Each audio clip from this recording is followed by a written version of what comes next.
Hello and welcome to Popular Antiquarian, the podcast about a middle-aged man exploring the strange and forgotten corners of pop culture.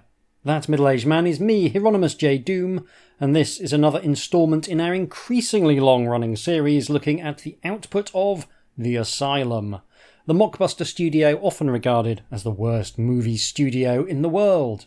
This time we're getting our big ape on as we look at The King of the Lost World from 2005, a mockbuster of the King Kong remake of the same year, which was directed by Peter Jackson, who was then riding high on the success of his Lord of the Rings movies.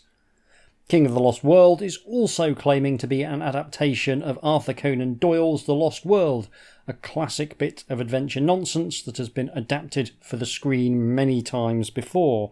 Before we get into the meat of the episode, I need to thank a new patron, a kind soul who's gone to patreon.com/HJDoom and pledged as little as a single English pound to support my nonsense.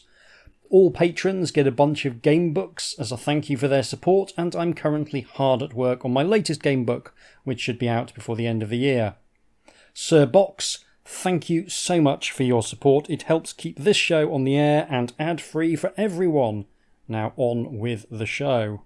At the end of the last episode, I said I wanted to find something that had worse visual effects than Titanic 2, and my pick for a likely candidate was King of the Lost World. 2005 was a long time ago, and I remember when I watched the King Kong remake, its aping, so to speak, that I wasn't even that impressed with the visual effects of that film, which cost more than 200 times the budget for King of the Lost World. Animals are hard to animate, and humans have a tendency to pay more attention to living things than they do to machines.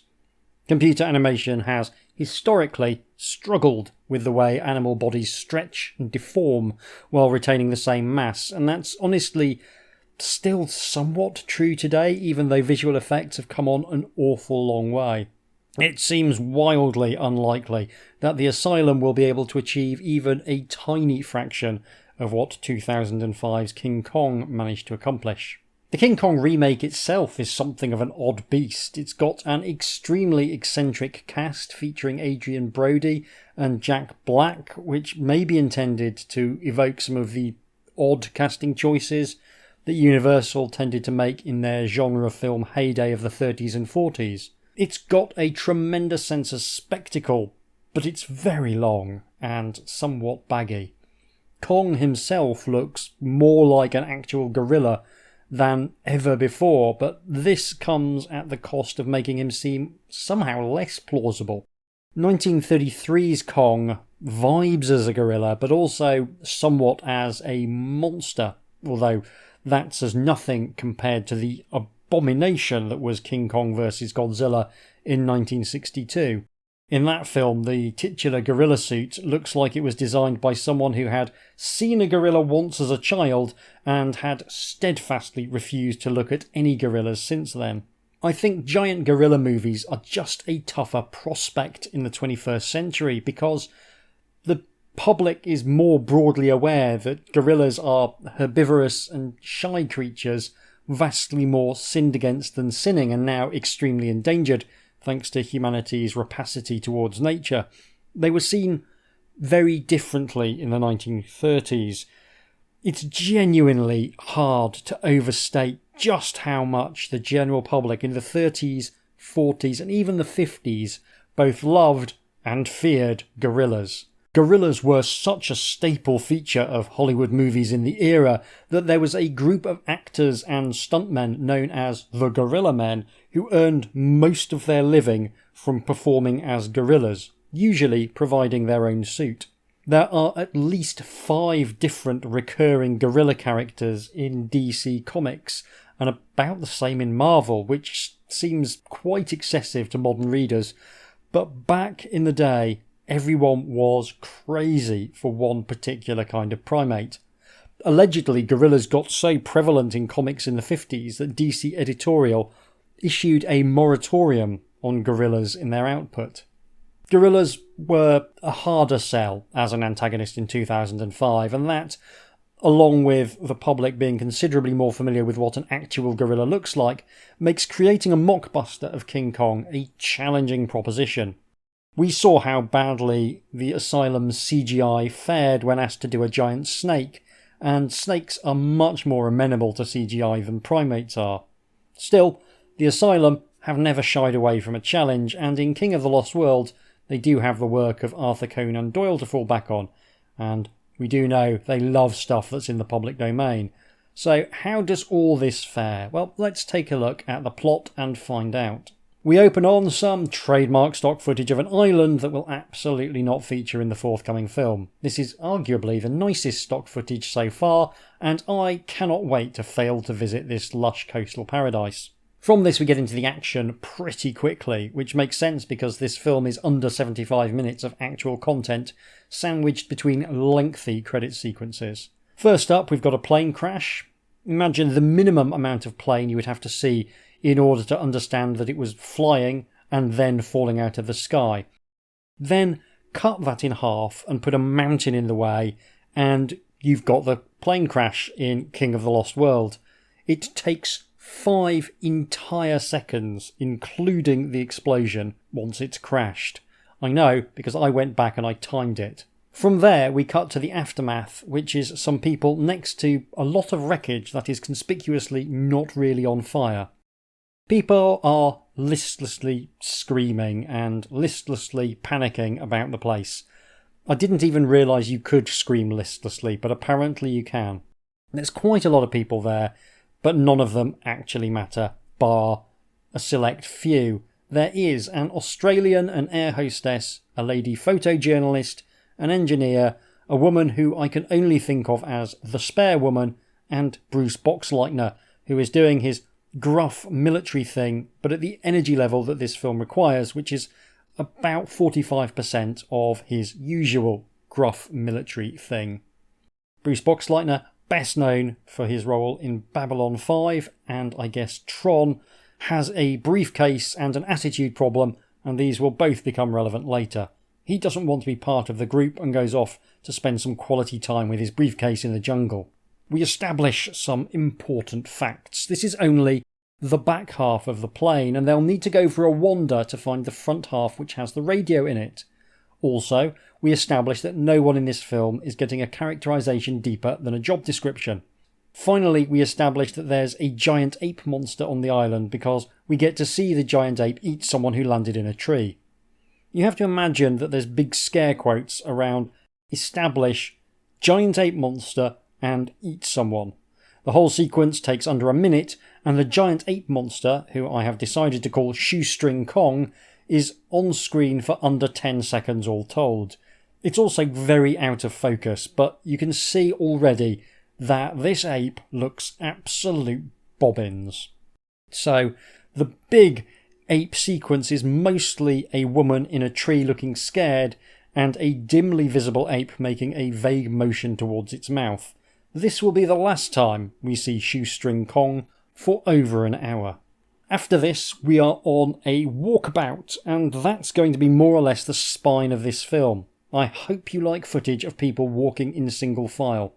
The walkers have spotted the front half of the plane, and now they're essentially an ambulatory buffet for the denizens of the island that they meet along the way. Each time that happens, you assume the menace is going to be Shoestring Kong, and each time you will be sadly disappointed. First up, as they trek through the jungle, it's the turn of a giant spider. It too will be on screen for the absolute minimum time necessary to indicate that spider stuff is happening. Mostly, a man will be yanked off into the lush foliage of a private garden in California, which seems to have been the main filming location. It's a very nice garden, to be fair. It's not a very nice spider. The animators seem to have run out of time and money well before they got to working out how the legs work. There is one neat bit where the victim gets yanked up out of shot by spider webbing, and then a cocooned body wrapped in webbing gets chucked back down. His comrades cut it open to try and free him, and it turns out he's already sort of melted from the spider's digestive juices. It's a good, gross moment. The group finds the plane cockpit, and it turns out this isn't even the cockpit from their plane. This is the cockpit from a completely different plane that also crashed on the island and split in half. What are the chances of that? Anyway, there's no radio or black box, so they need to head off into the jungle to try again.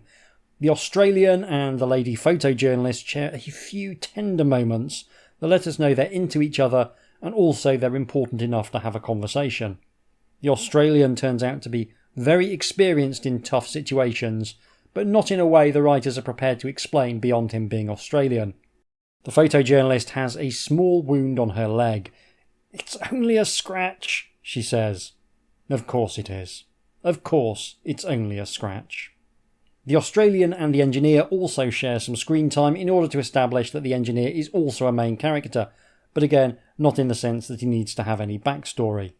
Bruce Boxleitner shows up again and is all gruff and unhelpful and mysterious. As the token actor you might have heard of, he does get a backstory, but it's just military guy who clearly knows more about what's going on than he's willing to share, at least at this stage.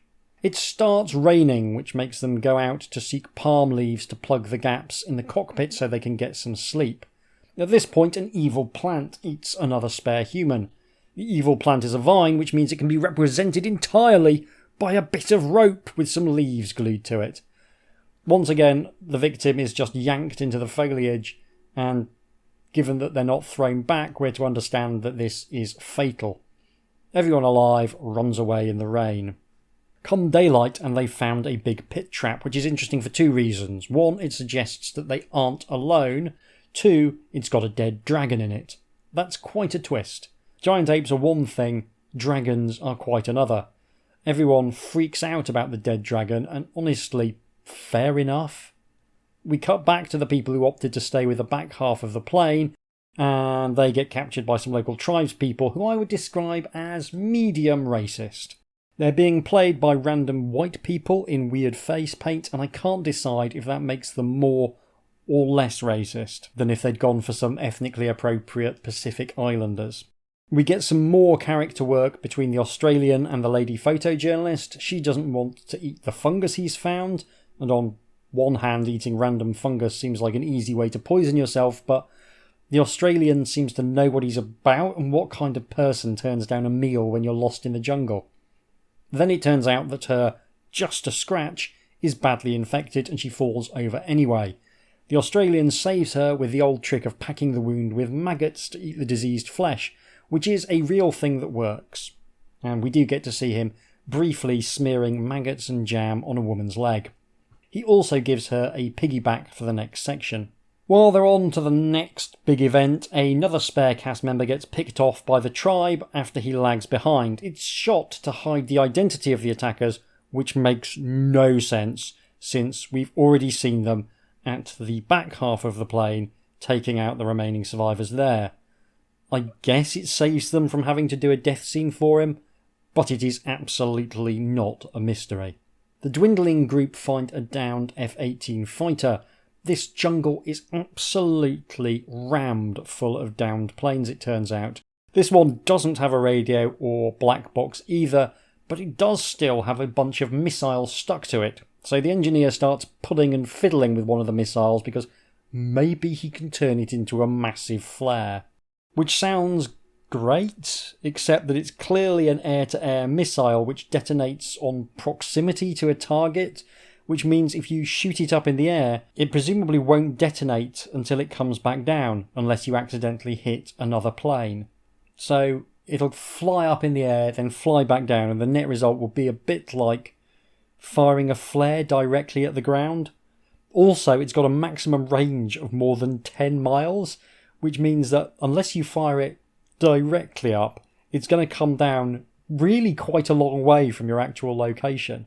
So this is a terrible idea. Also, just fiddling around with a bomb seems kind of like a terrible idea, but fortunately Bruce Boxleitner intervenes to do more of his mysterious military stuff.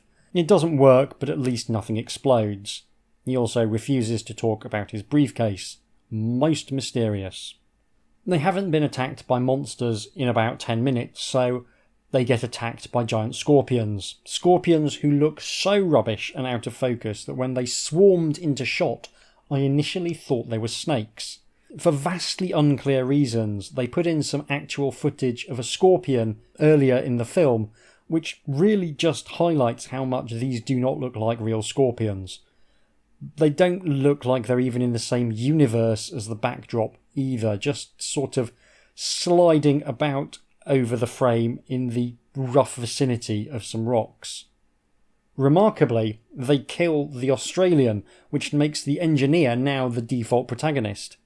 The lady photojournalist, whose leg is suddenly fine, drives off the scorpions with her camera flash. Kinda cool. And Bruce Boxleitner shoots at them so that he can actually get a bit of value out of a gun he's been vaguely brandishing for a while. As soon as they're away from the scorpions, they get captured by the medium racist tribe and taken to a single establishing shot of a medium racist village. Boxleitner can speak the lingo, which is suspicious, but it doesn't help, and everyone gets shoved into a cave prison for a bit. Now at this point, people start to get split up. The air hostess, the photojournalist and the spare woman get taken away by the tribeswomen, who start stripping them. Specifically, they strip the air hostess, who has clearly only been allowed to survive this long because they needed an actress comfortable with nudity for this exact scene. She gets her breasts out and everyone just sort of pauses for a bit so they can get a good enough shot of said breasts so that they can legitimately put "contains nudity" on the back of the DVD. The photojournalist kicks up a fuss when it's her turn to be stripped, and the tribeswomen seem fine with that. They stuff her back into the prison with the engineer and take the spare woman and the air hostess away. Separately, Bruce Boxleitner gets taken away by one of the chief's wives. She can speak English, and she's decided Boxleitner is her ideal man. He is at least in better shape than many of the more geriatric stars the Asylum have included, and does look as though he might plausibly survive a sexual encounter with a much younger woman. During this, the engineer gets branded by the men of the tribe, which seems like the short straw compared to getting propositioned or having to be briefly topless. The engineer, photojournalist lady and Boxleitner end up back in the caves, and there's a nutter there who's been in the caves for ages, apparently. He's the one who stripped all the radios out of the many crashed planes. He also explains what little of the plot there is. The tribe plan to sacrifice the men to the dragons because the dragons keep Shoestring Kong away from the village. He also tells them that there's 2 cockpits in a nearby ravine. Bruce Boxleitner finally reveals his mission. The other crashed plane in the ravine was carrying a small nuclear bomb, and he's been sent to either disarm it or set it off to prevent it falling into the wrong hands. I would argue that the US military is already the wrong hands for nuclear weapons, but still. Meanwhile, Spare Lady has been tied to a bier, and the air hostess seems to have become a zombie because she's blank-facedly helping to force feed the Spare Lady Vimto from a cup made out of a skull. Spare Lady doesn't care for Vimto, and she seems to be having a serious freak out on the back of it. It looks like she might be a zombie as well, but, spoilers, she isn't, for reasons that the script is broadly uninterested in explaining. Apparently, the magic Vimto knows whether you got your tits out or not, and judges you accordingly. We are now shambling towards a climax. The engineer gets strapped to a sacrifice log, and Spare Lady winks at him to let him know that she's only pretending to be a zombie, even though she still absolutely helped to tie him to a log. Dragons appear, quite a lot of atrocious looking dragons, and then Shoestring Kong finally makes a second appearance with about 10 minutes to go. It's all very confusing, but the engineer gets free and Shoestring Kong fights with the dragons and steps on the tribal chief in passing. It's at this point I realise that Shoestring Kong somehow looks like a man in a gorilla costume despite being entirely CGI. It's jointed all wrong for a gorilla and its neck just does not look right. To their credit, the Asylum team know this and therefore try to do the entire fight between the gorilla monster and the dragons without ever showing either in focus or for long enough that you can see how abysmal the whole thing is. I think I prefer terrible Asylum CGI when it's being absolutely shameless. Nonetheless, this is comfortably the worst CGI we've seen. You could do stop motion with an action figure dipped in lint, and I think it would look better than this nonsense. Everyone left alive goes to the planes while Shoestring Kong is distracted. Bruce Boxleitner finds the nuclear plane and is busy defusing the bomb when the lady who hit on him earlier turns up.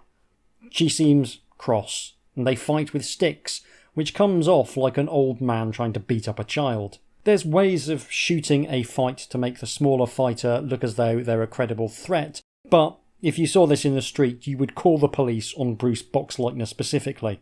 Thankfully for the optics, she actually wins and stabs Boxleitner, who does a fairly decent job of selling being stabbed with a stick. For vastly unclear reasons, some F-18 planes rock up and try to attack Shoestring Kong. Several of them crash because the island seems to make all planes crash, but another one sort of bounces off Shoestring Kong. It's not clear what's happening. An almost dead Bruce Boxleitner hands his briefcase off to the engineer, who realises it's got a remote detonator in it. He detonates the bomb, which blows up Shoestring Kong and the dragons, but apparently not him or anyone else who's still alive. He staggers back to the photojournalist and the spare lady, who he kisses because they're an item now. The film ends, all done and dusted, in 75 minutes. There is a final shot showing one single dragon may have escaped the carnage. I guess that's setting up for some kind of sequel.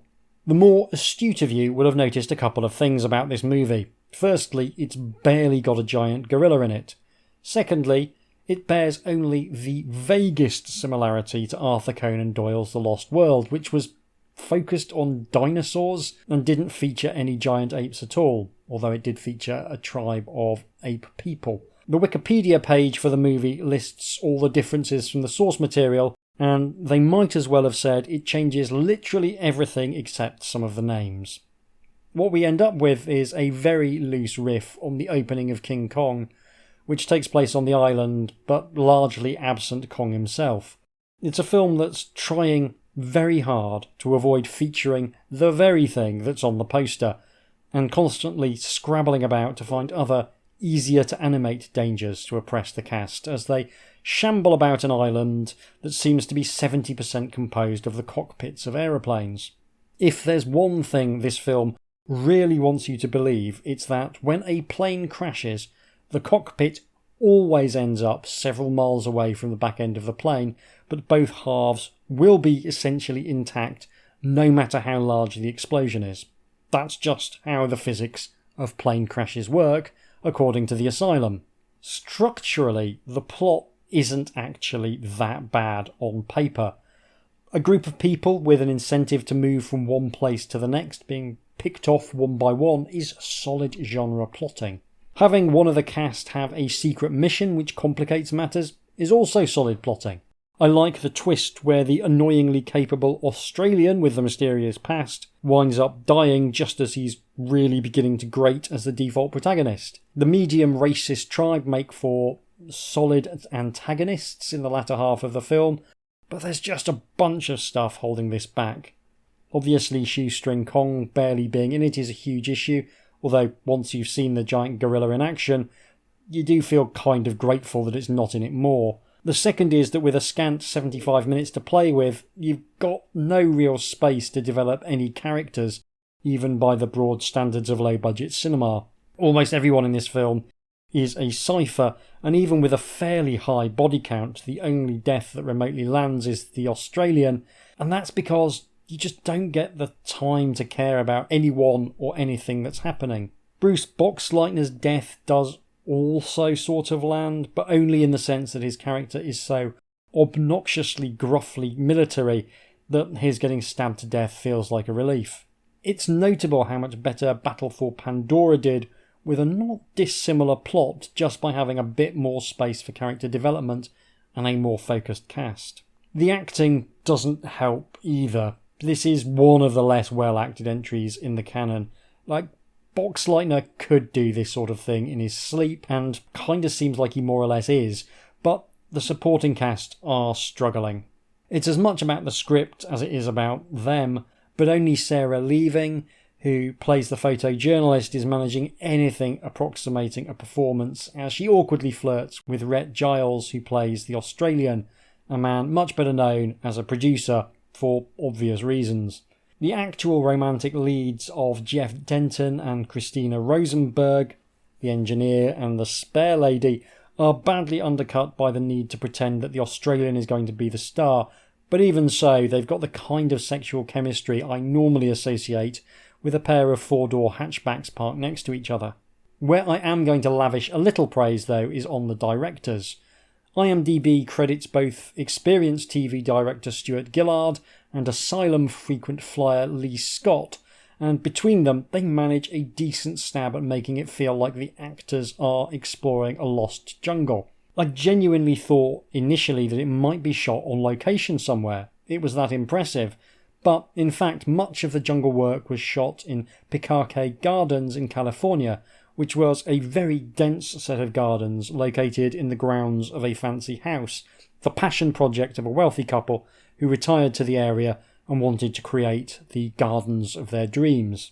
Picache Gardens were by all accounts very impressive in their day and covered 3/4 of an acre, which is huge for a garden attached to a private residence, but still only the size of a small field in the grand scheme of things.